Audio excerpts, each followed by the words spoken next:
Assalamualaikum warahmatullahi wabarakatuh. Alhamdulillahirabbil alamin wa bihi nasta'in ala umuri dunya waddin. Wassalatu wassalamu ala asrofil anbiya'i wal mursalin wa ala alihi wa sahbihi ajma'in. Amma ba'du. Yang saya hormati Ibu dosen pengampu mata kuliah Usul Fikih 2, Ibu Rina Juliana MPDI, dan saya Nabilatul Fikroh NIM 2012-3241 ingin menjelaskan video tentang maslahah mursalah. Baiklah, saya akan menjelaskan tentang slide pertama, yaitu macam-macam maslahah mursalah. Maslahah mursalah itu terbagi menjadi 3, yaitu yang pertama maslahah daruriyat. Maslahah daruriyat, ad-daruriyat wahyallati yuqtadu biha 'alaiha 'alan nasi dunya wa dunyawiyah. Maslahah daruriyat adalah kemaslahatan yang sangat mendasarkan bagi kehidupan manusia. Tanpa terpeliharanya kemaslahatan ini, kehidupan manusia akan rusak, baik di dunia maupun akhiratnya. Imam Asy-Syatibi menjelaskan, tujuan utama syariat maqasid al-syariah adalah menjaga 5 unsur pokok. 5 unsur pokok daruriyat itu yang pertama hifzuddin, menjaga agama, menjaga berlangsungnya agama melalui ibadah, dakwah, dan menjauhi kemusyrikan. Yaitu dalilnya la ikraha fid din, artinya tidak ada paksaan dalam agama. Quran surah Al-Baqarah ayat 256. Yang kedua hifdzun nafs, yaitu menjaga jiwa. Islam melarang pembunuhan dan memerintah menjaga kehidupan. Terdapat dalam Quran surah Al-Isra ayat 33, wala taqtalun nafsallati haramallahu illa bil haqq, yang artinya janganlah kamu membunuh jiwa yang diharamkan Allah kecuali dengan alasan yang benar. Yang ketiga hifzul al-aqli, yaitu menjaga akal. Islam mengharamkan segala sesuatu yang merusak akal seperti khamar dan narkotika. Itu terdapat surah Al-Maidah ayat 90. Yang terakhir surah Al-Nas, hifzul an-nas, menjaga keturunan. Islam mensyariatkan pernikahan dan melarang zina. Terdapat surah Al-Isra ayat 32. Dan yang keempat hifzul al-mal, menjaga harta. Islam melarang pencurian, korupsi, dan memakan harta secara batil. Nah, yang kedua yaitu maslahah hajiat. Maslahah hajiat adalah maslahah kebutuhan sekunder yang bertujuan menghilangkan kesulitan hidup jika terpenuhi. Manusia tetap hidup tapi mengalami kesempitan. Contohnya itu rukhsah saat sholat safar, boleh berbuka ketika sakit, bertayamum ketika tidak ada air, jual beli salam. Nah, yang ketiga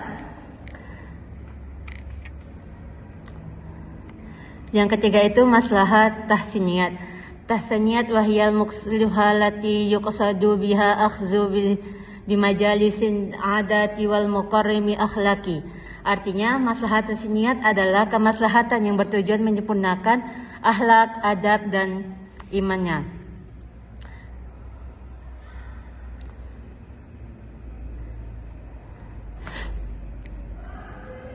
Contohnya itu menutup aurat, berpakaian rapi, bersiwak, berakhlak mulia, sopan, dan mu'allah. Dalilnya itu dalam Quran surah Al-A'raf ayat 31, ya bani adamal khuddu riyatiyakum inda kulli masjid. Nah, itu yang diterangkan di dalam macam-macam maslahah mursalah. Dan selanjutnya yaitu kehujahan maslahah mursalah menurut 4 mazhab. Yang pertama itu mazhab Hanafi. Mazhab Hanafi menerima maslahah mursalah melalui metode ihtisan, yaitu meninggalkan kias dan tampak menuju hukum yang lebih membawa kemaslahatan. Tokohnya itu ada 3. Yang pertama Imam Abu Hanifah, yang kedua Abu Yusuf, yang ketiga Muhammad Al-Syaibani. Nah, yang kedua yaitu adalah mazhab Maliki. Mazhab Maliki merupakan mazhab yang paling luas menggunakan maslahah mursalah sebagai dasar penetapan hukum. Syaratnya itu membawa kemaslahatan umum, tidak bertentangan dengan Al-Quran, tidak bertentangan dengan sunnah, dan tidak bertentangan dengan ijma'. Contohnya itu pencatatan nikah, penjara, dan administrasi negara. Nah, yang ketiga mazhab Syafi'i. Mazhab Syafi'i tidak menjadikan maslahah mursalah sebagai dalil yang berdiri sendiri. Namun apabila maslahah tersebut sesuai dengan tujuan syariat dan didukung kias, maka dapat diterima. Nah, yang keempat itu mazhab Hambali.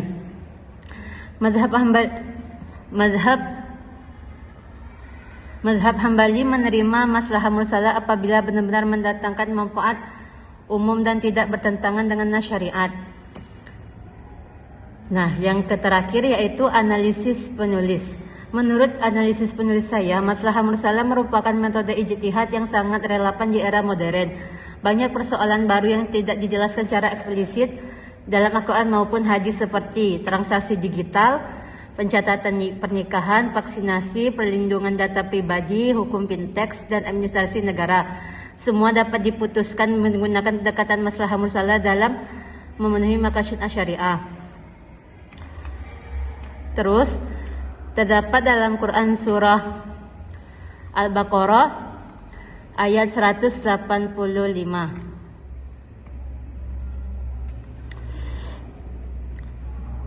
Yuridullahu bikumul us wala yuridullahu bikumul us. Astagfirullah. Yuridullahu bikumul yusra wala yuridullahu bikumul us. Yang artinya Allah menghendaki kemudahan bagimu dan tidak menghendaki kesukaran bagimu. Ayat ini menegaskan bahwa tujuan syariat adalah memberikan kemudahan dan menjaga kemaslahatan manusia. Oleh karena itu, berbagai kebijakan baru yang membawa manfaat umum seperti pencatatan nikah dan administrasi modern dapat diterima dalam Islam melalui konsep maslahah mursalah. Nah, kesimpulannya itu, maslahah mursalah merupakan metode penting dalam penetapan hukum Islam untuk menjawab perkembangan zaman dan kebutuhan masyarakat.